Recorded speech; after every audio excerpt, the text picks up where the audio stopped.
6 ஆண்டு காலமாக எதிர்பார்க்கப்பட்டு கடந்த 6 மாத காலமாக போராட்டங்களை நடத்தி ஓசூர் தளி சட்டமன்ற தொகுதியிலே இருக்கக்கூடிய சேட்டலைட் ரிங் ரோடு அறிவிக்கப்பட்டு விவசாயிகளிடம் நிலம் எடுக்கப்பட்டு அதற்குரிய சர்வீஸ் ரோடை கொடுக்காமல் சரியாக விவசாயிகளை பயன்படுத்தாமல் விவசாயிகளுக்கு வேண்டிய பயனாளரை கொடுக்காமல் பல்வேறு காலநிலையில் இருந்த காலமெல்லாம் மாறி உங்களுக்கெல்லாம் நன்றாக தெரியும். சென்ற மாதம் நானும் விவசாய சங்கத்தைச் சேர்ந்த முனியங்கடப்பா அருண் எல்லா நண்பர்களும் சென்று நம்முடைய மரியாதைக்குரிய அமைச்சர் நிதின் கட்கரி அவர்களை டெல்லியிலே அவருடைய இல்லத்திலே சந்தித்தோம். சந்தித்த போது 2 கோரிக்கைகளை வைத்தோம்.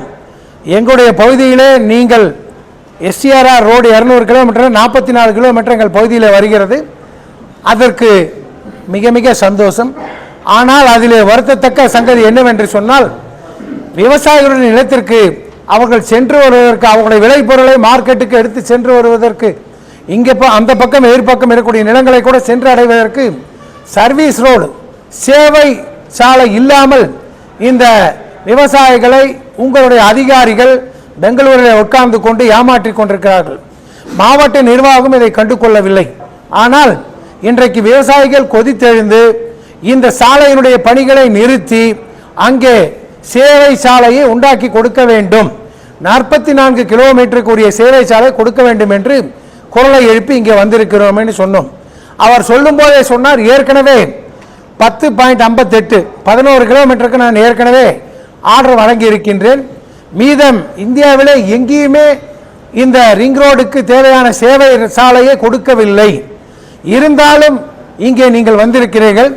உங்கள் ஓசூர் பகுதி விவசாயிகளுடைய கோரிக்கையை ஏற்று விரைவிலே அதிகாரிகளை அனுப்பி சர்வே செய்து அத்தனை 44 கிலோமீட்டருக்கும் வேண்டிய புதிய அந்த சேவை சாலையை செய்து கொடுப்பேன்.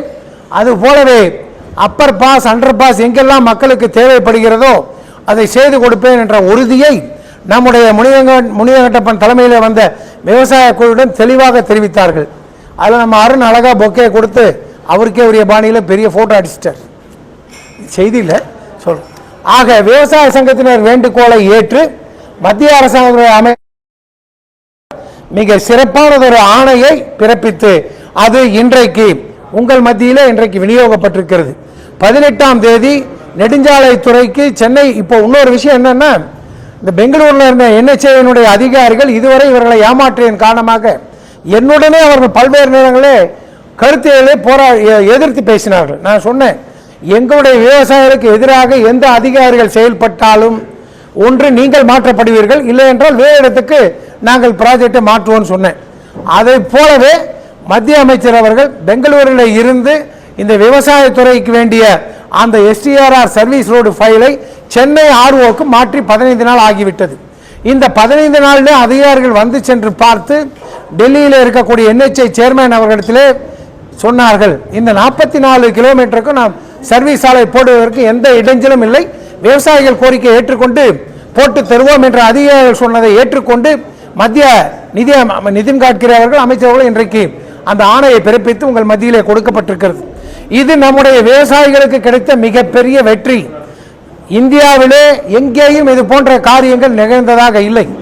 6 ஆண்டு கால போராட்டத்திற்கு 60 நாட்கள் கூட இல்லை, 30 நாட்களில் விடை அளிக்கப்பட்டிருக்கிறது. ஆகவே இதை ஏற்றுக்கொண்டு செயல்படுத்துவதற்கு இன்றைக்கு ஆர்டரை வழங்கி இருக்கக்கூடிய அனுமதியை வழங்கி இருக்கக்கூடிய மத்திய அமைச்சர் நிதின் கட்கரி அவர்களுக்கு உங்கள் சார்பாக இந்த செய்தி ஒளிபெருக்கின் மூலம் இந்த செய்தி உங்களுடைய மூலமாக மக்களுக்கு சென்று அடைய வேண்டும், விவசாயிகளுடைய பயணம் விவசாயிகளுக்கு சென்று அடைய வேண்டும் என்பதற்காக உங்களை அழைத்து சந்தித்துக் கொண்டிருக்கிறேன். ஏன் என்ன விஷயம்னு சொன்னா, எங்க ரிங் ரோடு போட்டாலும் அதுக்கு எல்லா இடத்துலையும் சர்வீஸ் ரோடு கொடுக்க மாட்டாங்க. ஆனால் இந்த 44 கிலோமீட்டருக்கு சர்வீஸ் ரோடு கொடுக்கப்பட்டது. காரணம் என்னவென்று சொன்னால், நான் அமைச்சரிடத்தில் சொல்லும் போது தெளிவாக சொன்னேன், இந்த பகுதி தான் பெங்களூர் மார்க்கெட்டுக்கு இந்தியாவுடைய பல பகுதிக்கு விவசாயத்தின் மூலமாக உண்டாகப்படுகின்ற காய்கறிகளும் பழங்களும் தினம் 200 400 லோடு வரை மார்க்கெட்டுக்கு செல்லுகிறது. இப்போ நீங்க ரிங் ரோடுக்கு சேவை ரோடு கொடுக்கலன்னா அவங்க பொருள் அந்த மார்க்கெட்டுக்கு போக முடியாது. இங்கே விவசாய பொருட்கள் தேங்கி வைக்கப்படும், விவசாய நிலம் பாதிக்கப்படும், பெங்களூருடைய மார்க்கெட்டும் பாதிக்கப்படும், எல்லா இடங்களுடைய காய்கறி மார்க்கெட்டும் பாதிக்கப்படும் என்று எடுத்து சொன்னோம். உடனடியாக ஏற்றுக்கொண்டார்கள் அவர்கள். நாங்கள் காஷ்மீருடைய முதலமைச்சர் அந்த அப்துல்லா அவர்கள் உள்ளே இருந்தார். நான் மறுபடியும் போயிட்டு வந்துடுறேன்னு சொல்லி உள்ளே போயிட்டு 10 நிமிஷத்தில் எங்களை சாப்பிட சொல்லி மறுபடியும் வெளியில் வந்த அமைச்சர் இனி ஒரு சப்ஜெக்ட் சொல்கிறேன்னார். நீங்கள் காம்பன்சேஷன் கேட்டிருக்கீங்க, காம்பன்சேஷனுக்கு நாம் அதுக்கு பொறுப்பல்ல, மாநில அரசாங்கம் உங்களுடைய கலெக்டர் அலுவலர் தான் அதுக்கு பொறுப்பு. உங்களுடைய கலெக்டர் அவர்களை சந்தித்து மாநில அரசாங்கத்தின் மூலமாக விவசாயத்தினுடைய நிலத்தினுடைய வேல்யூவை நீங்கள் எவ்வளோ உயர்த்தி வந்தாலும் மத்திய அரசாங்கம் அதற்குரிய காம்பன்சேஷன் அதற்குரிய நிதியை வழங்குவோம் என்று உறுதி அளித்தார்கள். அதற்கு பிறகுதான் நம்முடைய விவசாயிகள் இந்த இன்றைக்கு வேண்டிய அந்த அடுத்த கட்டத்திற்கு இன்றைக்கு சென்று கொண்டிருக்கிறோம். நான் ஏற்கனவே உங்களுடைய நிருபர் கூடத்திலே சொன்னேன், இது மாநில அரசாங்கம் செய்யக்கூடிய காரியம். கர்நாடகத்தில் இருக்கின்ற அரசாங்கம் பெங்களூருக்கு பக்கத்திலே 3 கோடி கொடுக்கிறது. இதற்கு மேற்கே வந்தால் அது 3 லட்சமாக மாறிவிடுகிறது. இந்த சூழ்நிலை எந்த அரசாங்கம், அதிமுக அரசாங்கம், திமுக அரசாங்கம், எந்த அரசாங்கம் இருந்தாலும் நம்முடைய விவசாயிகளுக்கு நிலத்தினுடைய மதிப்பை கூட்டி கொடுக்க வேண்டும். அது முதற்கட்டமாக நம்முடைய கலெக்டர் அவர்கள் செய்து கொடுக்க வேண்டும். அதற்கு பிறகு மாநில முதலமைச்சர் அவர்கள் ஏற்றுக்கொண்டு அதற்கு உரிய அறிவிப்பை வழங்க வேண்டும். இதை இவர்கள் செய்துவிட்டால் போதும். அது ஒரு ஏக்கர் 5 கோடி நிலத்தை மதிப்பு கொடுத்தாலும் சரி, எவ்வளவு கொடுத்தாலும் சரி, மத்திய அரசாங்கம் நம்முடைய நிதின் கட்கரி அவர்கள் அத்தனை தொகையும் கொடுப்பதாக ஏற்கனவே ஒப்புக்கொண்டு விட்டார்கள். ஆக சர்வீஸ் ரோடுக்கு ஒப்புக்கொள்ளப்பட்டு இன்றைக்கு ஆர்டர் வந்திருக்கிறது. காப்பீடு தொகைக்கு மத்திய அரசாங்கம் அப்ரூவல் ஓகே சொல்லியிருக்கிறார்கள். அதை நிர்ணயித்து கொடுப்பது மாநில அரசாங்கம். அவர்கள் விலையை நிர்ணயித்து கொடுத்து விட்டால் உடனடியாக அவர்களுக்கு வேண்டிய தொகையும் கிடைத்துவிடும். அதை கலெக்டர் அவர்களுக்கும் மற்றவர்களுக்கும் இன்றைக்கு நெடுஞ்சாலைத்துறை கடிதமாக அனுப்பியிருக்கிறார்கள். இங்கே பல்வேறு காரணங்களால் சாலை போடுகின்ற பணி தடை செய்யப்பட்டிருக்கிறது. விவசாயிகள் கோரிக்கையை ஏற்று இன்றைக்கு நாங்கள் இந்த அனுமதியை வழங்கியிருக்கின்றோம்.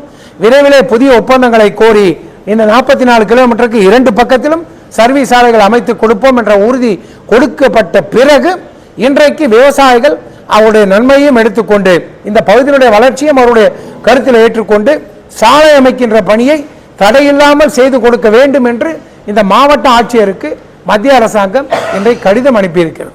அந்த கடிதத்தினுடைய நகல் தான் உங்களிடத்திலே கொடுத்திருக்கின்றேன். ஒரு மிகப்பெரிய விஷயம் இது. ஆனால் இதை நம்முடைய அமைச்சர் அவர்கள் மிக சாதுரியமாக சிந்தித்து இந்த பகுதி வளர வேண்டும். ஓசூர் நகரம் ஆசியாவில் வேகமாக வளரக்கூடிய நகரம் என்பதை நம்முடைய மத்திய அரசாங்கம் தெளிவாக அறிந்திருக்கிறது. ஆகவே விவசாயிகள் அவர்களுடைய கோரிக்கை உடனடியாக ஏற்றுக்கொண்டு அனுமதி கொடுத்ததற்காக மத்திய அரசாங்கத்தை நிதின் கட்கரி அவர்களையும் பாராட்டி இந்த நேரத்தில் உங்கள் மத்தியிலே இந்த கருத்தை சொல்வதற்காக இங்கே நான் உங்கள் மத்தியிலே அமர்ந்திருக்கின்றேன். இதை செய்தி நம்முடைய விவசாய பகுதி மக்கள் அத்தனை பேருக்கும் சென்று சேர வேண்டும். இதற்காக போராட்டங்களை தொடர்ந்து நடத்தி கொண்டிருக்கக்கூடிய நம்முடைய முனி வெங்கடப்பா தலைமையில் இருக்கக்கூடிய இந்த விவசாய குழு இந்த வெற்றிக்கு பொறுப்பாகும். ஆக இந்த வெற்றியை அவர்கள் தெளிவாக கொண்டாடி அடுத்த கட்டமாக காம்பன்சேஷனை பெறுவதற்கு அவர்கள் முயற்சி எடுத்துக் கொண்டிருக்கிறார்கள். அதன் முதல் கட்டமாக ஏற்கனவே நான் சொன்னேன், தேவைப்பட்டால் நம்முடைய மாண்புமிகு முதல்வர்களையும் நான் சந்திக்க தயாராக இருக்கின்றேன் என்று சொன்ன பிறகு இங்கு இருக்கக்கூடிய சட்டமன்ற உறுப்பினர் அவர் எந்த கட்சியாக இருந்தாலும் சரி அவர் அதற்கான நடவடிக்கை எடுத்திருக்கிறார். நேற்று 2 அமைச்சர்களை சந்தித்திருக்கிறார்கள். ஆக அரசியலை தாண்டி இந்த பகுதி வளர வேண்டும் என்பதிலே இவர்களுக்கு உதவுவதற்கு என்றைக்கும் எங்களுடைய பாரதிய ஜனதா முதல் பகுதியில் இருக்கிறது என்பதை இதன் மூலமாக உங்களுக்கு நான் தெரிவித்துக் கொள்ள ஆசைப்படுகின்றேன். இந்த செய்திகளை நல்ல முறையில் வெளியிட்டு இந்த ஆதரவு செய்தியை தெளிவாக கொண்டு மக்களிடத்தில் சேர்க்க வேண்டும் என்று உங்கள் மத்தியில் என்னுடைய வேண்டுதலை வைத்து விடைபெறுகின்றேன். நன்றி, வணக்கம். ஓகே.